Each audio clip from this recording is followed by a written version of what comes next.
After the cliffhanger, fans have all had all theories about, where's the show going to go now? What As happened to have Peter we, and everything? yes.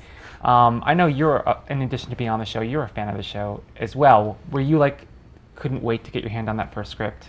Oh yeah, and we had to wait 2 months. I mean, I only read it. We started shooting the first episode on Thursday, last Thursday. I had that week, the beginning of that week was the first sort of like time I got to read it. And yeah, it was, I mean, I kept calling and emailing. So guys, how's writer's camp? Like, good. And when you read it, I know you can't give anything away, but, did it sort of live up to your expectations? Were you surprised by it? I think Fringe tends to do it a lot in that, like, you kind of they feed you little bits, and then they'll move very quickly, and then it'll be little bits, and then they'll move very quickly. So I've just read the second episode, and we're sort of starting to like go quickly. So it's again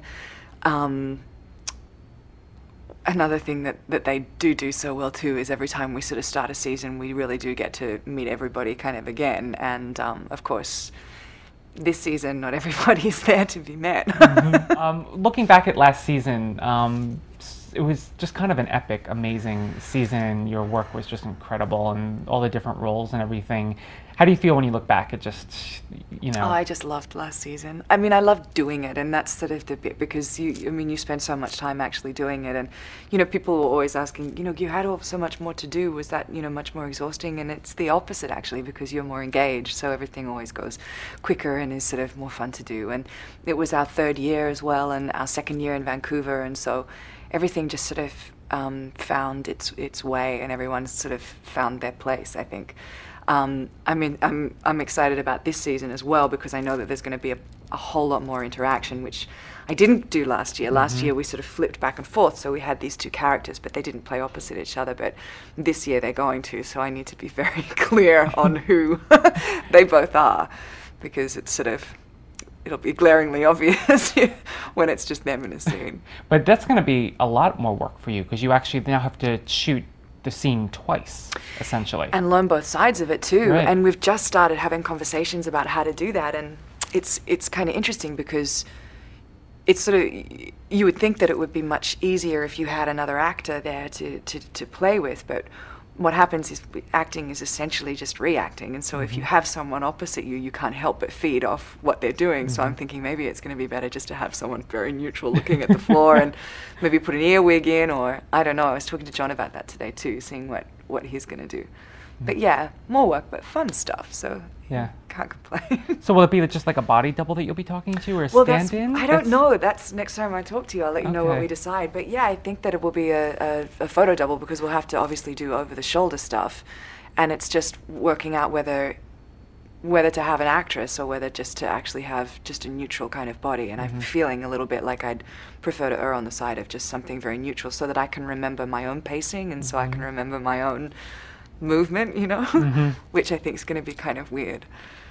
I don't know how that's going to go. We haven't shot one of those scenes yet, but I know they're coming. Yeah. And is it fun? Seth is around full-time this Yeah, season? the Seth on this side I didn't really meet or work with. That was all during the Bell stuff. Right.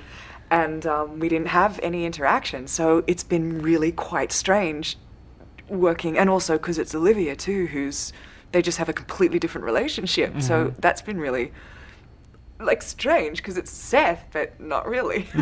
The balance between mythology and self-contained episodes last season, it seemed to shift a little bit more, became more mythology heavy. Do you think at this point, if it feels like it's going in a direction of they're making the show for the fans now? It's not about let's try to get a mainstream audience. We have our viewers, we have our fans. Yeah. Do you get a sense that it's going to be mostly just mythology now?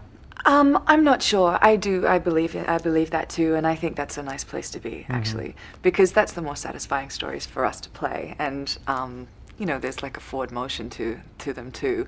But I think what they were starting to get really good at, and what I think will probably follow through into this season, is the idea that that the standalones can still be standalones, provided the event is sort of connected to one of our guys, and I think that's what they did kind of start doing, and so I think this season they'll probably incorporate that a little bit more too.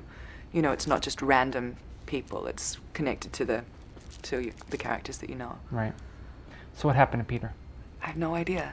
Well, what happened to him, I know. What happened is he found the machine and vanished, right? No, you know the question I'm asking. What happened to him? I don't know. Just us. Just us. Just quietly. Okay. Well, why? Yeah, let's talk. I don't know. Could you imagine if I just did?